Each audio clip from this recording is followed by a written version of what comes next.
There's a shirt, faded pink, collared, cotton, slightly loose around the wrists now.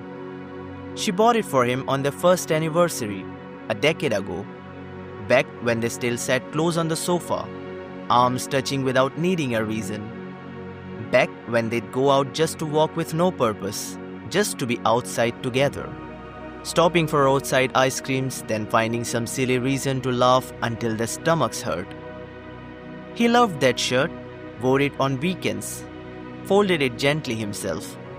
Now, he doesn't even notice when it's kept freshly ironed on the shelf.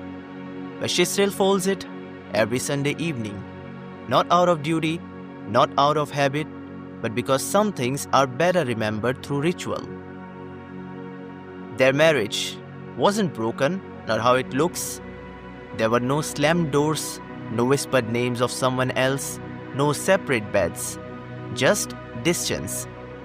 It crept in slowly, like fog, like sleep, like silence between long sentences.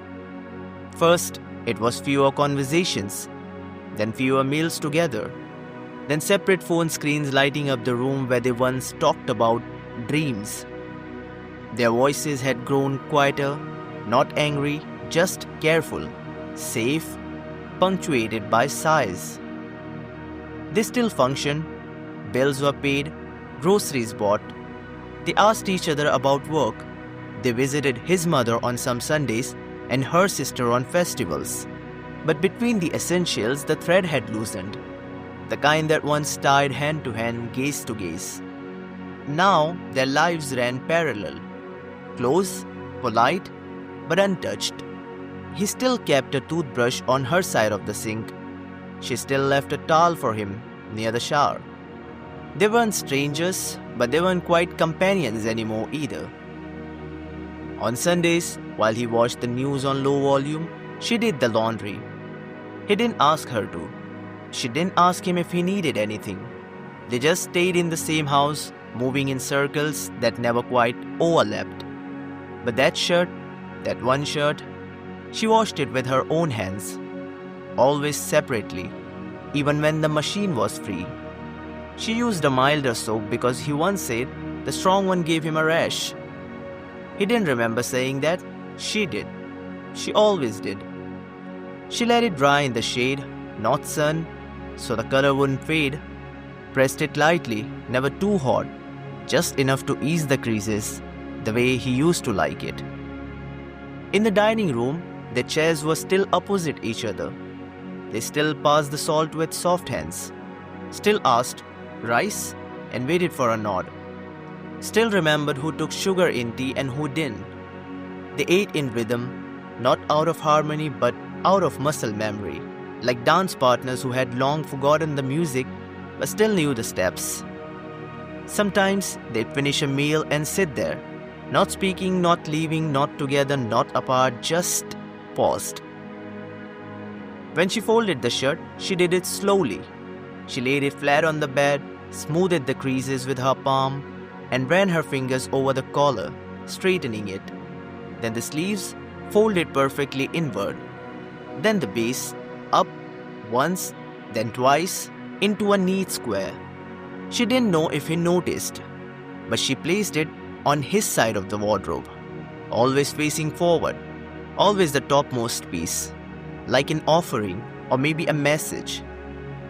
Once, months ago, he'd asked, "Why this one again?" She had paused, blinked, then said, "It still suits you." He didn't respond, just nodded faintly. But she saw it on him that week, just once, for a few hours. It made her feel warm, and then strangely empty, because it had taken a sentence to make him wear it again, and 1,000 unsaid things to make him stop noticing in the first place. They weren't unhappy, not in the loud, screaming way, but she sometimes stood by the window late at night holding a cup of coffee that has gone cold and wondered if anyone else in the world was staring into the dark, wondering how two people can sleep in the same bed and still feel miles apart. And once, during one of those window-side nights, she searched his face in the reflection. He looked peaceful, eyes closed, breath steady, She wanted to reach out and touch his arm, just touch, but something in her hand resisted. He wasn't cruel. He came home on time, remembered her birthday, even if just with a cake ordered on his way home. He listened when she spoke, though sometimes with distracted nods. She didn't blame him. Life had grown heavier for both of them.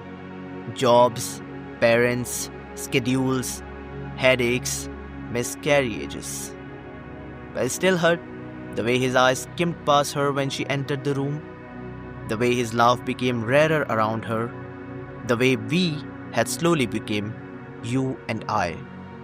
One evening, when the lights cut out unexpectedly, they sat together on the balcony. The air was soft, the world outside flickering with candlelights and quiet. She said, "Remember the roadside tea stall we stopped at on our way back from Mathiran?" He looked up, thought for a second, then smiled, small and unsure. "The one with the old man singing?" Her face lit up. "Yes, you spilled tea on his tabla." He laughed lightly. He said it was good luck. A pause. That night when the lights came back on, they went back inside. But something was left behind on that balcony. Some warmth, some thread trying to restitch what had loosened. That Sunday, he folded his own towel and left it on the bed. She noticed, said nothing, but something inside her softened. It was as if her ritual had reached him, quietly. She still folded the shirt, even when she didn't know what it meant anymore, even when he forgot its story again. Because sometimes love isn't about grand gestures or constant affirmations. Sometimes it's about showing up, folding a shirt every Sunday. Because once, a long time ago, someone's eyes lit up when they wore it. And you're just trying to keep that light alive. One day, when he came home early, he found her ironing it. She hadn't heard him enter. She was humming something. A tune from years ago, one he couldn't quite place. She folded the shirt, held it for a second too long, then placed it in the cupboard. He watched quietly from the door, didn't say anything, but the next morning he wore it, without her reminding him, without knowing it would mean so much. When she saw him, something shifted in her eyes. Not joy, not relief, just acknowledgement. That maybe, just maybe, some threads don't snap. They stretch and stretch until one day someone loosens the grip, gently, and the distance shortens again. That evening, they had coffee together. She told him about her cousin's baby. He asked her about the neighbor's health. They smiled. It wasn't magic, it wasn't a fix, but it was something. And for now, that was enough.